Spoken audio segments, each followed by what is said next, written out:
Hi, this is Brandon Spillane from ThirstGym.com. Today we're talking about an exercise called the safety squat bar box squat versus chains. This is a fantastic way to develop speed and power for your squat.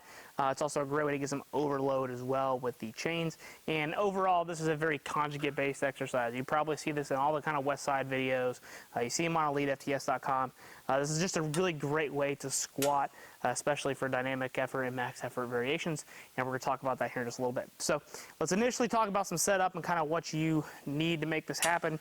You definitely need some chains, preferably 5/8. You need some kind of loading system. I really like the easy loaders from EliteFTS. You need a safety squat bar and you need a box squat. So you got a lot of different unique variation or unique tools to be able to get this exercise done. But if you have all these access to you, you're going to have a really good squat variation for you. So the main thing about the chains, and we got a video on our website about how to set up chains for the squat. It's that exact same thing. We want to make sure there's always chain on the floor, and then we want to make sure the chain is going to deload and unload as we get there. So we don't want the chain off the ground when we're standing. We don't want all the chain on the ground either. We want a good amount of chain weight on there. When it comes to picking your chain weight, my recommendation on average is about 20 to 25% of your 1 rep max. So if you happen to be a 300-pound squatter, you're going to want around 60 to 75 pounds of chain. For right now, I've got 40 pounds on here. I have 20 on each side. And again, that's total chain weight of what you're going to want. So if you happen to be a 300-pound squatter, really you probably need about 2 chains on each side, at least for this variation.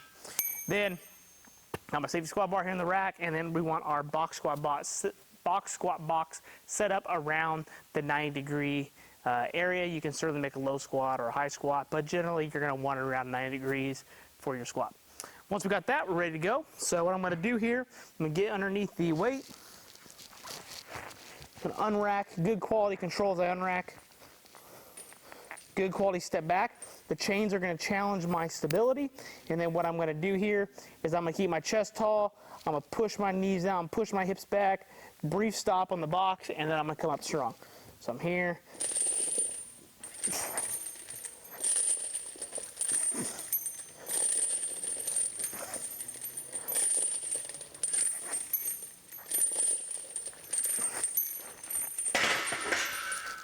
So, as you can tell, when I come down to the box, I get a good quality brief stop and then drive my head up into that bar just so that I can make sure that I'm leading with my head. Now, why might you perform this exercise? First thing is, you really are trying to do some speed work with your conjugate training. The box is going to let you be consistent, especially in your depth. It's also going to work on your tightness in the bottom.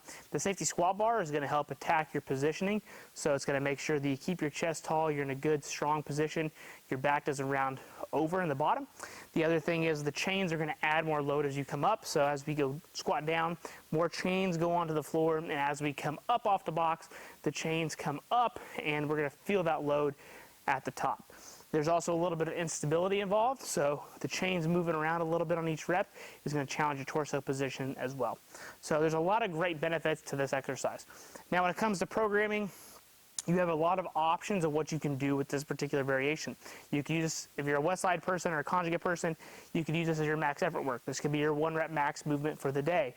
It's very easy to work up on. You put your chains on there, you add the weight, work up to 1 rep max, and you can find a max effort variation and track that very easily because you're probably going to have the same chain setup and you're going to have the same box height consistently, so you know whether you're getting better or not. The next thing I would say is that you can use it as your dynamic effort work. So if you're wanting to get some speed work or a secondary squat day in, you can save your hips a little bit by squatting to the box and not having to stay good and strong in the bottom without the box. Again, it's going to help you save your hips a little bit. But the chains are going to give you that accommodating resistance so that you can continue to drive as much force up into the bar on each and every rep. In that case, you're probably going to be between 40 and 60% bar weight, and then your 20-25% chain weight, and then you're going to perform that from anywhere from probably 6 to 12 doubles or triples, depending upon how it's in your training program.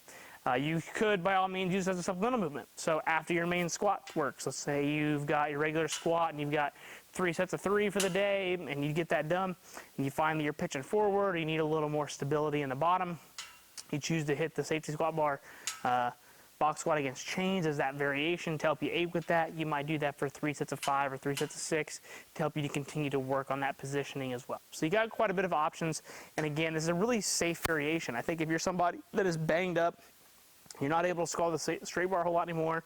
You can't free squat a whole lot anymore.